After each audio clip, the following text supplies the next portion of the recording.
Someone wants to know, and a bunch of people have asked this, do you have any Andre the Giant stories you could share with us?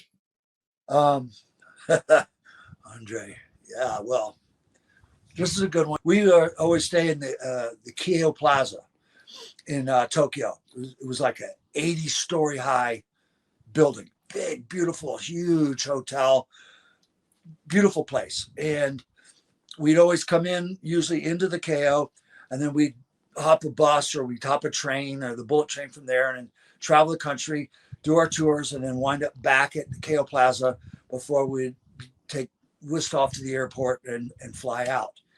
And Andre, the bathrooms and the hotel rooms were small. I mean, Andre would have a problem in a huge bathroom, and he couldn't. There's no way Andre could go sit in the toilet in a bathroom. So what he did was before the trip home in the plane, because he couldn't get in the bathroom in a plane either, he would shit in the bathtub. And I mean, sometimes I can't even describe it. There would be so much shit pile in the bathtub that like the maids, the little maids would come in after to clean the room. So that he'd leave the door shut. They'd come in the room. They'd be going, "Oh my God, what's that smell?" These little, 5 foot tall, half bent over the maids and everything from carrying rice in the patties their whole lives. They come in, they open the door to the bathroom, and there's just giant pile of shit, look like 50 cow shits in the tub, and the little mama son faints, boom, goes down. The next one, she comes in to see what happened to the one. She sees the shit, she goes down. Next thing you know, they're calling hazmat crew. They got a hazmat crew coming in white suits, and they're taking the maids out on stretchers and trying to revive them and everything. And I'll never forget it. It was like the hotel alarms are going off, and I mean it turned the whole hotel went into code red for like an hour after that. And Wow. then, on another trip, we were flying home, and he didn't get a chance to, go before he left. So now we're on the 747. You know how big those planes are, right? You've been on one? Yeah, I have. Yeah.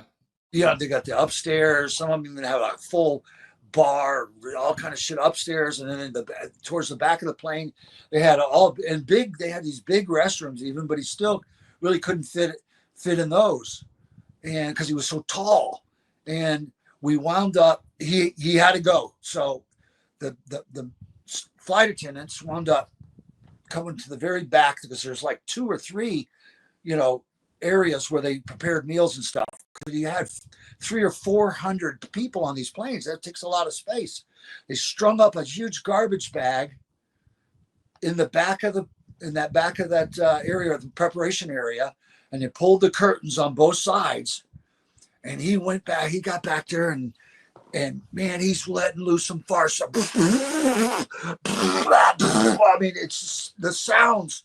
And there's people in the back, towards the back of the plane, and then the smell that starts coming out.